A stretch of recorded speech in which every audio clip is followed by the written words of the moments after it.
cazzo, ridicolo. Un lieto fine, quanti di voi sognano un lieto fine? Vedi? Tutti hanno le proprie occasioni in linea di massima. C'è chi ne ha di più e chi meno ovviamente, ma alla fine tutti le abbiamo. È inutile lamentarsi del poco tempo che ci rimane. Dobbiamo soltanto avere il coraggio di prendere queste decisioni, anche se a volte fanno veramente male e possono recare un danno alle persone che abbiamo a fianco. Capisci? La vita è un continuo sale e scendi, un fottuto sale e scendi. È quando si capisce questo che si smette di soffrire. Ovviamente dipende da persona a persona. Per te com'è?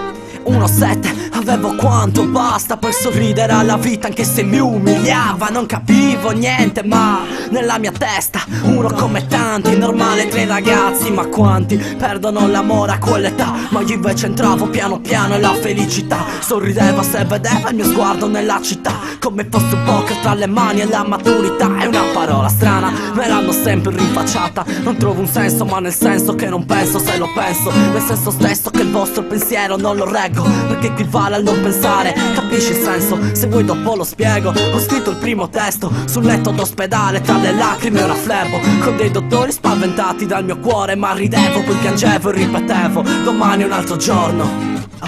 Perché domani è un altro giorno, ma sì che non sia l'ultimo, ti prego, un altro giorno nel quale Dio scusa per ciò che ho fatto, ogni promessa che ho spezzato. Ma domani è un altro giorno e so che la speranza è l'ultima a morire, ma anche la prima che illuda davvero un lieto fine. Purtroppo so che la speranza è l'ultima a morire, ma anche la prima che illuda davvero un lieto fine. 1-8, avevo solo la metà, ma vivevo con l'hip hop nella testa, un paio di Adidas. Passavo il tempo scopando e scrivendo di quante volte stavo male per la gente che vedevo, ma sapevo che stavo troppo bene per essere vero. Mi illudevo di essere l'unico vero e sincero. Allora ho chiuso gli occhi, mi sono detto che non avevo sbocchi su quel sentiero. Toccavo il cielo con un dito e non lo sapevo. Adesso prego in mezzo al buio di stare meglio. Fratello, credimi se parlo della vita che non è come sognavo. L'avresti immaginato che andava a finire male, che andava tutto a puttane. E il tempo che trascorso ha diviso le nostre strade, ha squagliato le nostre vite come ghiaccio col sale. Ma sorridi se mi vedi o mi senti, domani è un altro giorno.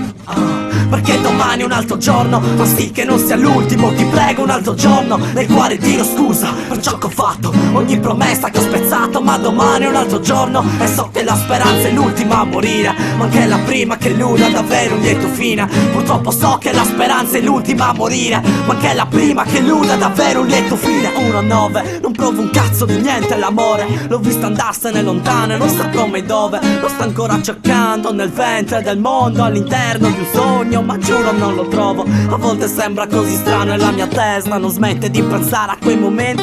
Ma cosa resta? Sto diventando pazza, furia di stare in ansia, meglio pensare ad altro. E intanto devo stare più sveglio, devo guardarmi alle spalle, devo scrivere meglio. Se non voglio stare sotto, ma sopra questi stronzi, ti prego, basti che non risponda di forza.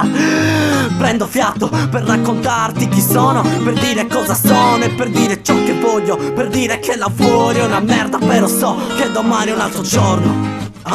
Perché domani è un altro giorno, ma sì che non sia l'ultimo, ti prego, un altro giorno nel quale Dio scusa per ciò che ho fatto, ogni promessa che ho spezzato. Ma domani è un altro giorno e so che la speranza è l'ultima a morire, ma anche la prima che illuda davvero un lieto fine. Purtroppo so che la speranza è l'ultima a morire, ma anche la prima che illuda davvero un lieto fine.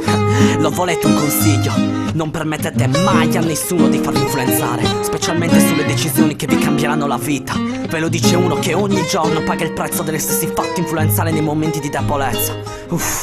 Andate tutti a fanculo, puttane e puttanieri, soprattutto gli ultimi. Siete peggio delle troie, stronzi.